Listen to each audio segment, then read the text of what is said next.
Este programa é livre para todos os públicos. São muitas as vozes que nós escutamos ao longo da vida. Aliás, eu estou fazendo um exercício interessante. Durante a minha viagem para a Polônia, eu tive a oportunidade de corrigir, de reler, de ver as 500 e poucas páginas que o jornalista Rodrigo Alvarez escreveu sobre a minha vida. E um dos objetivos dessa revisão era justamente identificar se existia algum erro de data, de pessoa, porque por mais que a pesquisa tenha sido intensa, sempre sobra alguma coisa que o biografado é que sabe, né? Mas eu pude identificar que eu sabia muito menos do que os outros. E que muitas informações me chegavam, que elas já estavam caídas no esquecimento. E era como se aquelas entrevistas todas que foram dadas, de pessoas que foram significativas na minha vida, pudesse puxar um cordão da memória, trazendo à tona os nomes que constituem o meu alicerce. Você sabe que eu, num primeiro momento, eu não fiquei muito entusiasmado com essa história de ter uma pessoa escrevendo a minha vida. Primeiro porque eu acho que ainda, eu particularmente pensava, será que eu já tenho alguma coisa a contar para os outros, né? Será que a minha vida pode ser contada para alguém? Será que pode ser interessante para alguém saber como foi o processo de eu me tornar quem eu sou? E aí, fui convencido de que seria um momento interessante. E para mim, esse desconforto, ele se tornou um presente de Deus para mim. Eu digo por quê. A partir do momento que a gente tem a oportunidade de revisitar o passado, naturalmente a gente começa, com a lupa do hoje, a amplificar aquilo que talvez estivesse pequeno e esquecido dentro de nós. E como é interessante a gente colocar uma lente de aumento naquilo que estava esquecido. Porque a minha identidade, ela depende de todos esses detalhes que até então poderiam estar esquecidos. Ou até mesmo algumas coisas que eu nem sabia. Quando você tiver a oportunidade de ler, você vai ver fatos, vai ter contato com situações que eu tive agora, quando fui ler a minha história. Os antepassados do meu pai, algumas histórias bonitas em relação à família da minha mãe. Um homem que era para ter sido padre e não foi, e o outro foi que não era para ter sido. Muito próximos a mim. Meu bisavô era para ter sido padre. Queria ser padre. Algumas histórias que foram construindo um mosaico, sabe? Que hoje faz todo sentido para mim. As minhas lutas, a minha vida foi muito difícil. Eu não sou de ficar reclamando, vocês sabem disso. Às vezes as minhas lamúrias são muito mais de brincadeira do que de verdade. No Twitter, o meu eterno cansaço, né? A minha dificuldade com a segunda-feira. É muito mais uma maneira de interagir, de brincar, que necessariamente. Eu não sou um homem preguiçoso, eu trabalho muito, eu luto muito. A minha vida nunca foi fácil. E eu não reclamo disso não. Porque foram essas dificuldades, foram essas lutas que depois você vai ter a oportunidade de ver de perto, ler, conhecer, que trouxeram as convicções que hoje estão presentes em mim e que eu tenho certeza que fazem com que o meu trabalho seja significativo na vida de muitas pessoas. O que me motiva a ser Padre Fábio de Mello todos os dias é ter a oportunidade de ser o Fabinho que eu sou.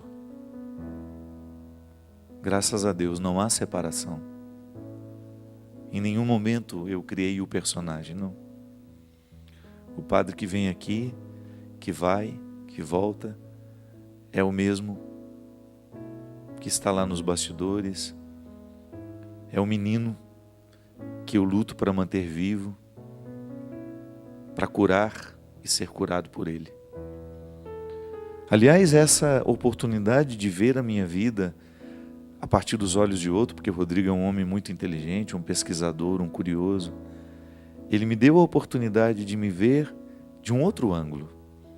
O ângulo dos meus amigos, o ângulo das pessoas que foram fundamentais para que eu pudesse me tornar quem eu estou me tornando. Eu tenho muito ainda o que alcançar de mim. Mas se muita coisa eu já alcancei, é porque eu tive pessoas certas na hora certa na minha vida. Sabe, minha gente, como é interessante a gente perceber, nas muitas pessoas que passaram pela nossa história, aquelas que de fato foram voz de Deus. Aquelas que nos fizeram extrair o que a gente tem de mais sagrado, de mais precioso. As pessoas que nos arrancaram da nossa boçalidade, da nossa futilidade, da nossa preguiça. E lendo a minha biografia, eu me lembrei de um dia, eu ainda era um adolescente, a tia Ló, que foi uma personagem importantíssima na minha história, que vocês também vão conhecer.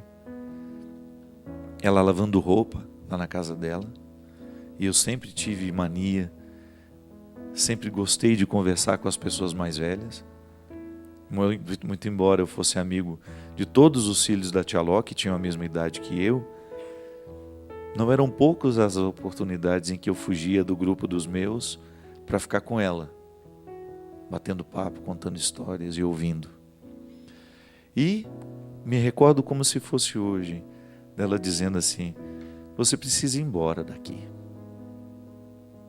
Precisa ir embora de Formiga. Formiga não lhe faz bem mais. Você corre o risco de nem terminar os seus estudos. Sua família é uma família boa, mas lá todo mundo está vivendo uma regra de serem todos vítimas do mesmo problema. Ela se referia à necessidade de sair da escola, de ir trabalhar, porque era assim lá em casa. Era uma regra. E algumas vezes eu já tinha desistido da escola para poder trabalhar. E estava prestes a desistir de novo. E aquele sonho antigo que eu tinha de ser padre, porque eu, desde menininho, eu nasci querendo ser padre, eu falava o tempo todo que eu queria ser padre. Ela me chamou a atenção para isso. Vai para o seminário, menino. Vai lá. Se não der certo, você pelo menos estuda. Se não conseguir ficar padre, pelo menos vai ficar um bom homem, estudado, e você será eternamente grato por aquilo que o seminário lhe fez. Eu fui expulso da minha casa pela tia Ló. E depois fico pensando nas muitas pessoas que exerceram também papel semelhante na minha vida, que me expulsaram da minha zona de conforto. E olha que nem era confortável viver ali. É que a gente se acostuma com o ruim. A gente se adapta ao desconforto. E o pior desconforto é aquele que deixa de nos desconfortar. Porque significa que a gente se adaptou a ele. É como viver no pecado. O pecado deixa de incomodar porque a gente se adaptou ao pecado. Da mesma maneira como uma pessoa pode se adaptar a um relacionamento pernicioso, sequestrador, onde não existe amor, onde não existe respeito. Eu vou falando e você naturalmente vai identificando onde é que você se encaixa nesse quadro, porque você é igual a mim. Nós não somos diferentes. Podemos até ter vidas diferentes, mas os contextos por onde nós passamos, as estradas por onde nós andamos, são todas muito iguais. Pode ser que você também, em algum momento da sua vida, foi expulso da sua zona de conforto pela voz de uma pessoa que te viu diferente de todas as outras. Alguém que não tinha a venda da mesmice. Alguém que olhou para aquilo que você podia e não para aquilo que você estava podendo. Porque às vezes eu posso tão pouco agora, mas o outro enxerga o muito que eu posso ainda.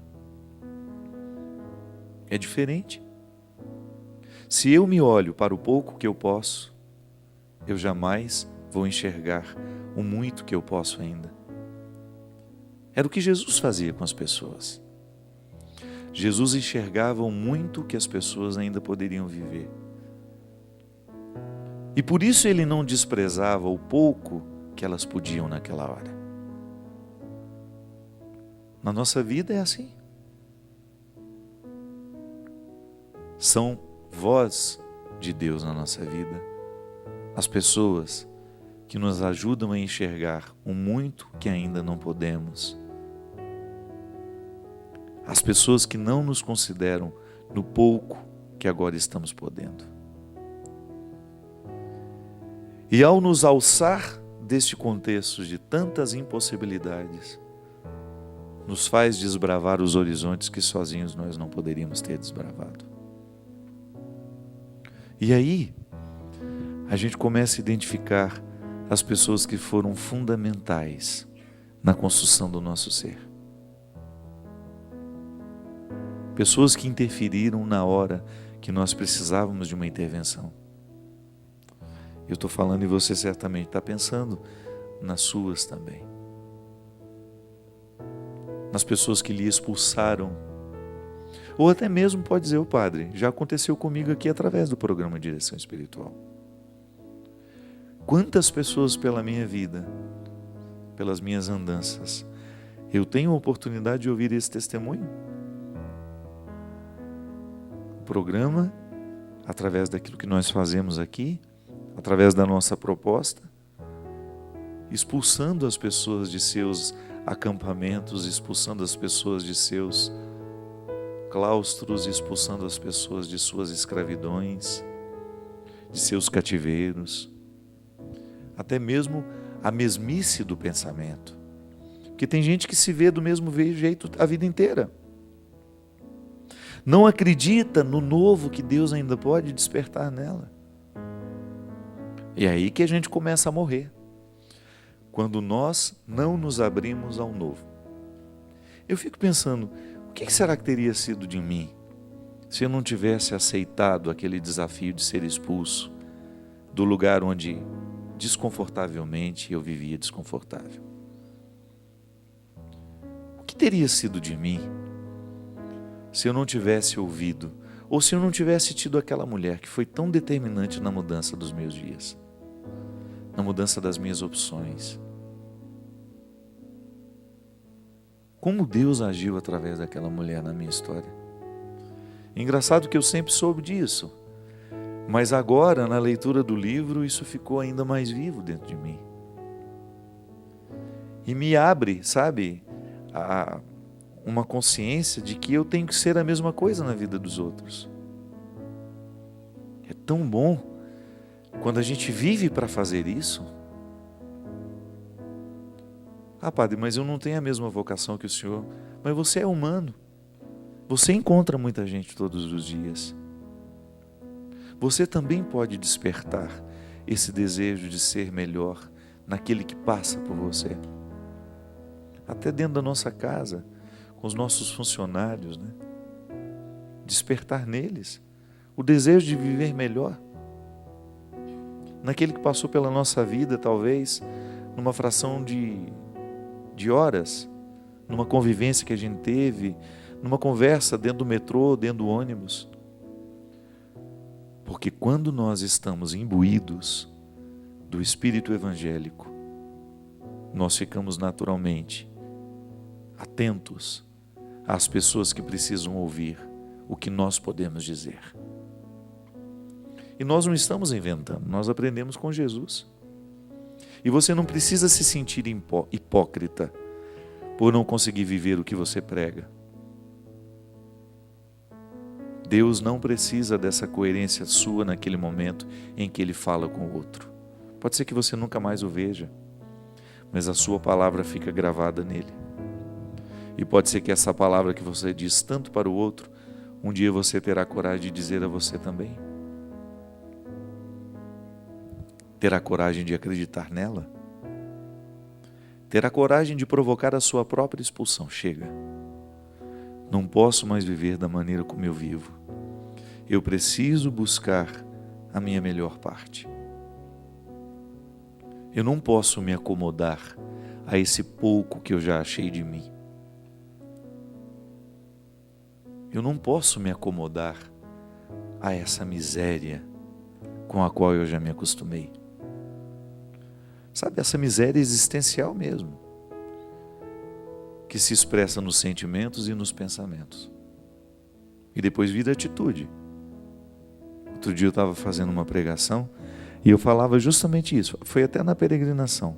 Foi a primeira pregação que nós fizemos. Aliás, eu quero agradecer aos meus 124 peregrinos maravilhosos que foram comigo, que me proporcionaram uma viagem linda, que apesar de cansativa,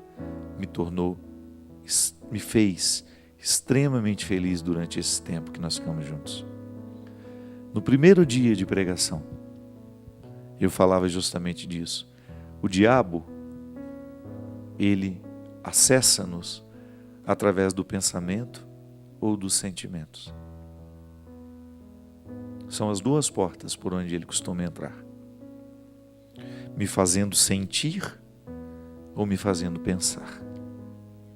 E é por isso que eu preciso ficar muito atento ao que eu penso e ao que eu sinto. Porque também há uma regra muito interessante. 2 pensamentos não podem ocupar o mesmo espaço. Então, se eu percebo que eu estou com um pensamento diabólico, isto é, que me divide, que me faz mal, ou que me faz planejar o mal a Luciana, eu tenho que expulsar esse pensamento. Porque senão o diabo cresce em mim. E depois corre o risco de agir através de mim. O sentimento que me ocorre, eu não posso controlar os sentimentos, mas eu posso permiti-lo. Ele me ocorre e eu naturalmente posso alimentá-lo ou expurgá-lo. Se o sentimento me faz mal, se o sentimento não é construtivo, ele é naturalmente diabólico. Ah, padre, mas como é que eu vou saber? Ah, a gente não é bobo, não. A gente sabe muito bem quando um sentimento é diabólico.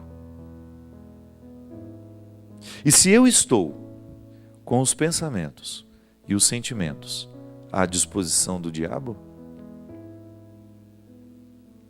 eu não terei condições de ser esse instrumento de transformação na vida de quem passar por mim. Eu mesmo estarei privado. Como é que eu vou poder despertar no outro, naquele que está sob a minha autoridade afetiva naquele momento, naquele que chora diante de mim, ou naquele que vive mal diante dos meus olhos? Como é que eu vou ter condições de ajudar? Como é que eu vou quebrar as prisões interiores se eu não acredito no poder de quebrar essas prisões?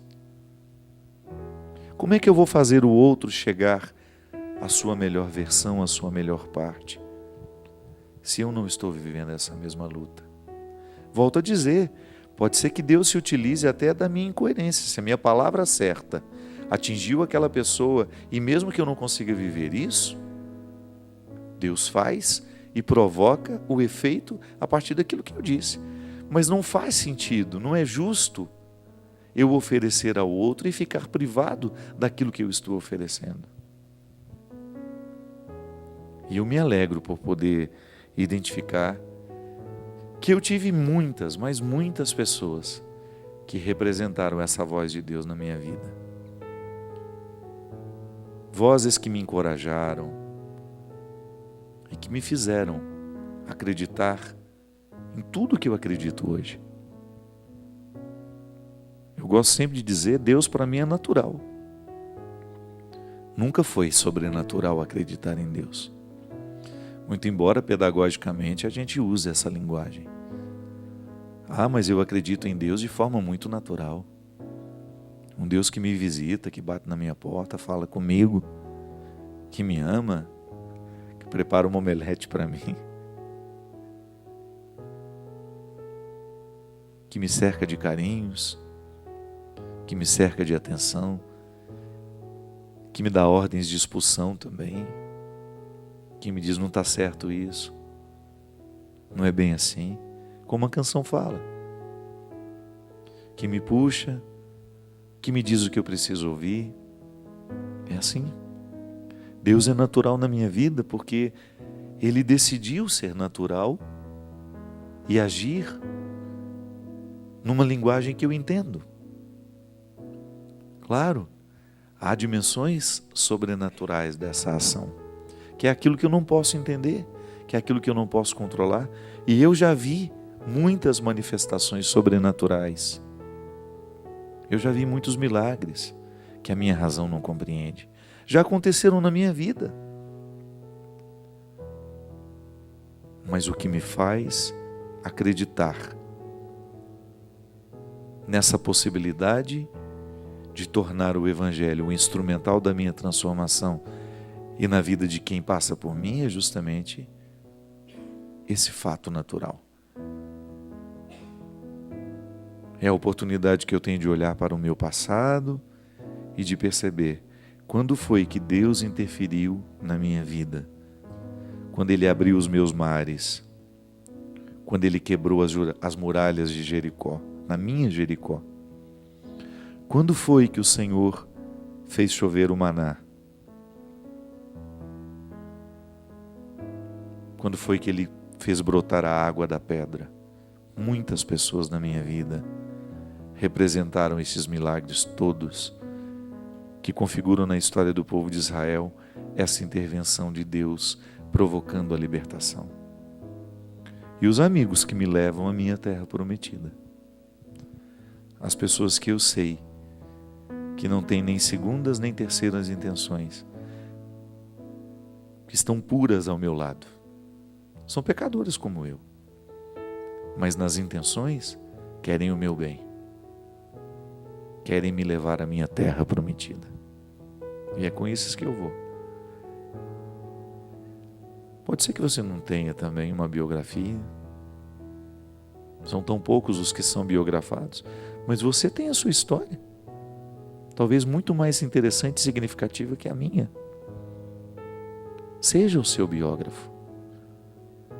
Faça esse trabalho de buscar na sua história as pessoas que agiram com a autoridade divina sobre você. Relembre o que elas fizeram. Pode ser que o desânimo de hoje precise estar conectado àquilo que te libertou naquele momento e que você esqueceu. Ou aquela palavra que te desinstalou que precisa desinstalar agora. Ou aquela velha lição que você aprendeu, mas que o tempo derramou uma poeira sobre ela.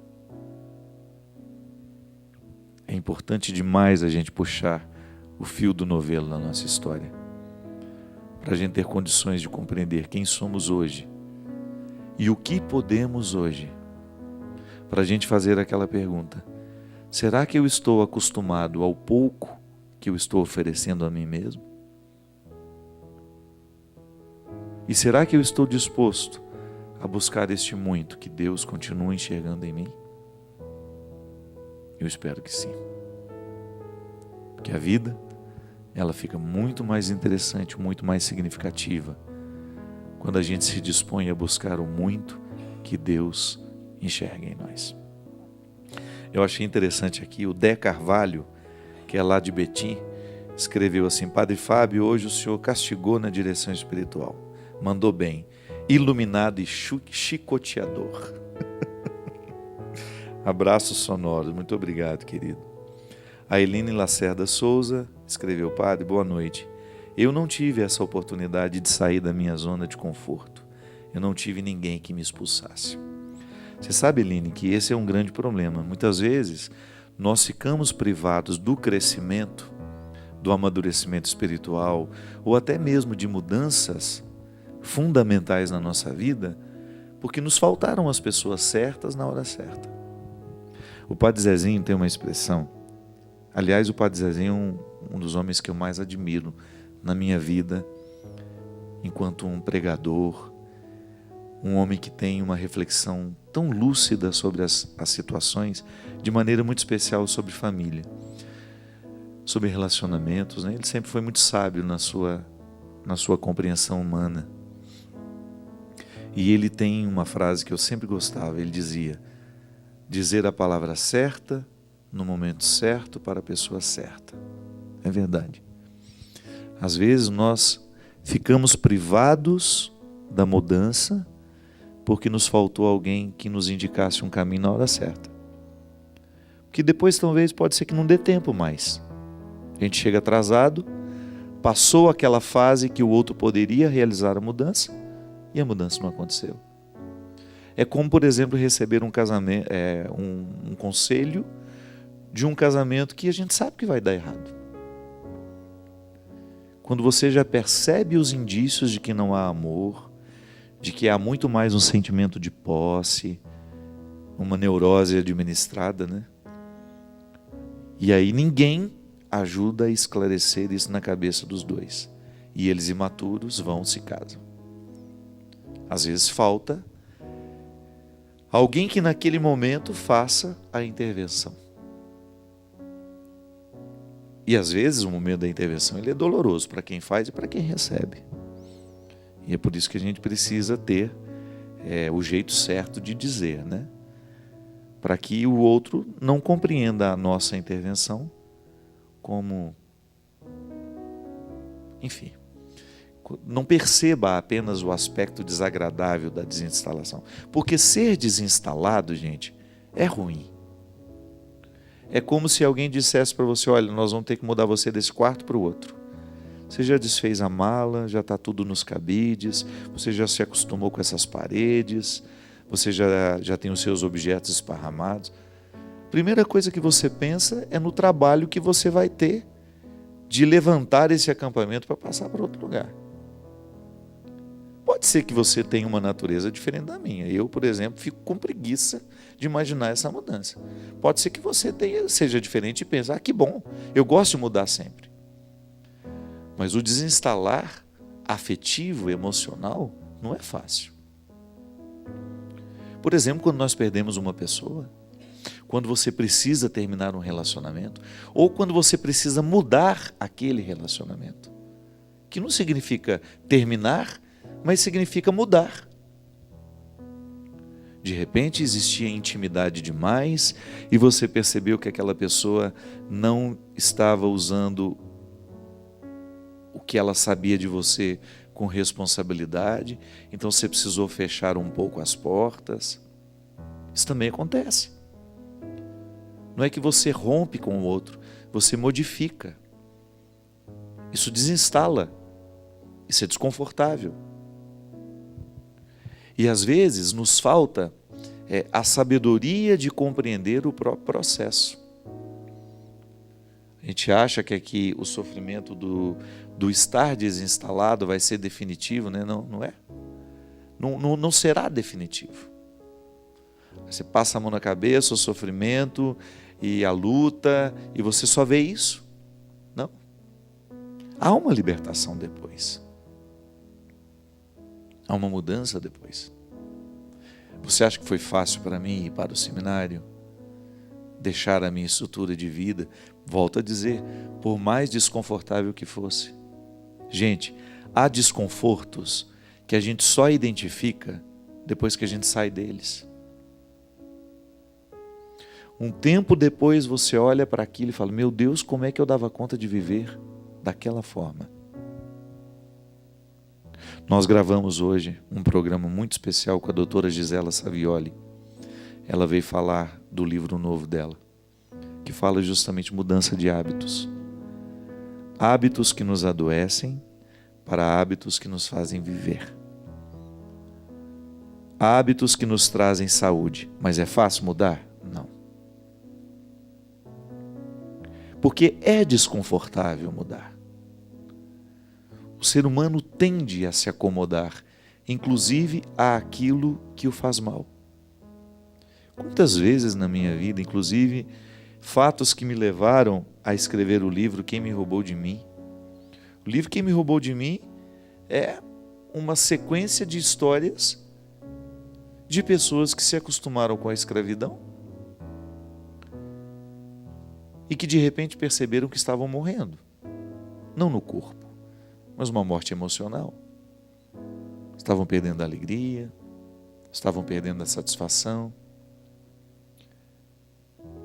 E de repente o próprio livro funciona como uma voz que vem e desinstala.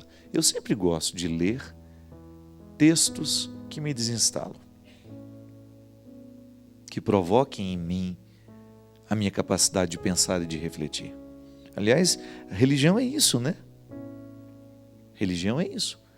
É uma instância humana, porque os símbolos religiosos são todos humanos, embora eles façam referência a Deus.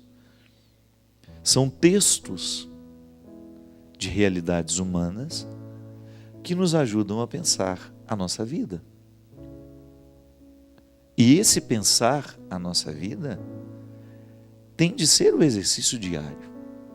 Eu não posso viver bem se eu não reflito a vida que eu vivo. É aquela velha história que eu falava no início do programa. Eu me acostumo com o pouco que eu já encontrei de mim, e a religião vem, me coloca conceitos novos, compreensões novas, que me fazem pensar no muito que Deus já enxerga no pouco que eu já sou. Vamos repetir isso que parece difícil, mas não é. A religião, ela pode me ajudar a partir do pouco que eu consigo ser, acreditar no muito que Deus enxerga no pouco que eu já sou. Aí eu tenho um processo a ser vivido. Da mesma maneira como para eu me tornar doutor, eu tenho etapas. Primeiro eu preciso aprender a ler e escrever. Um doutor, um dia, precisou de o grande doutor hoje, um dia precisou de alguém que o ensinasse a ler e escrever.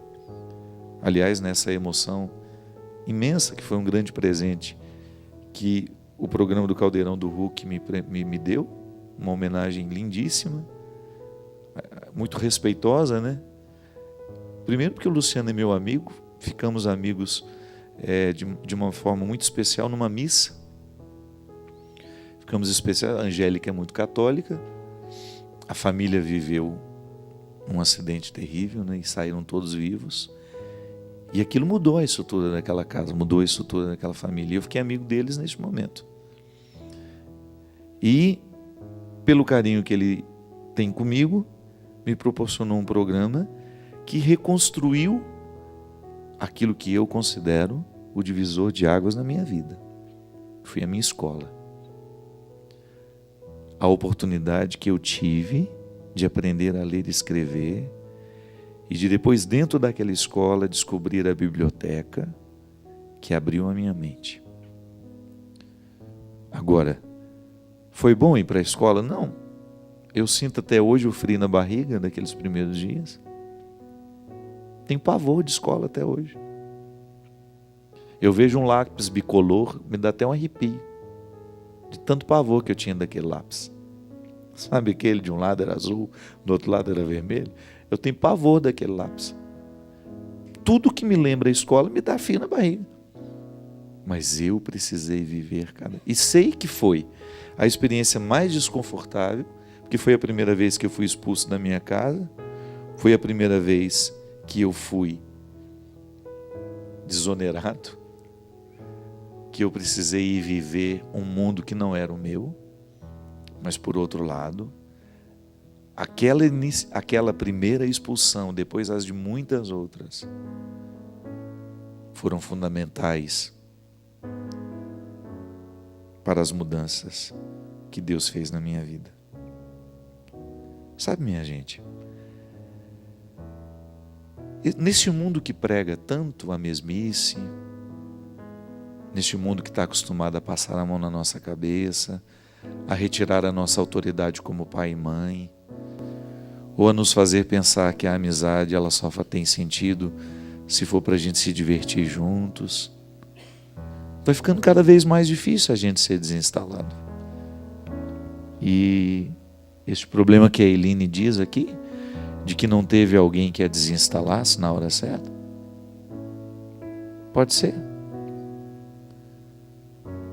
Tanta gente imatura, gerando filhos imaturos, tantas amizades imaturas que só falam de futilidades, os nossos encontros, as nossas diversões, as músicas que a gente escuta, sempre banais, tão pouco evocando o que há de mais nobre, o que nos faz pensar, ou o livro que a gente lê, ou o livro que a gente não lê, né?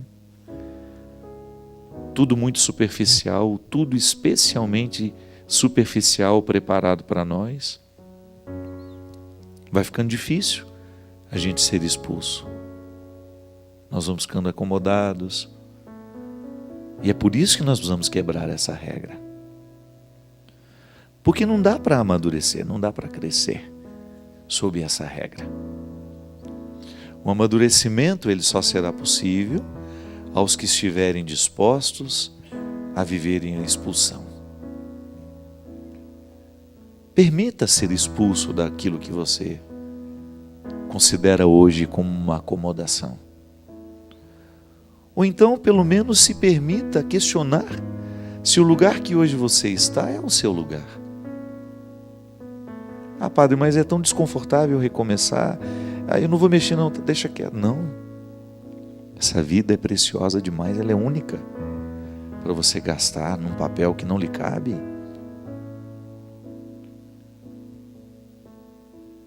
Não. O sacrifício vale a pena, desde que seja para nos tornar quem de fato podemos ser.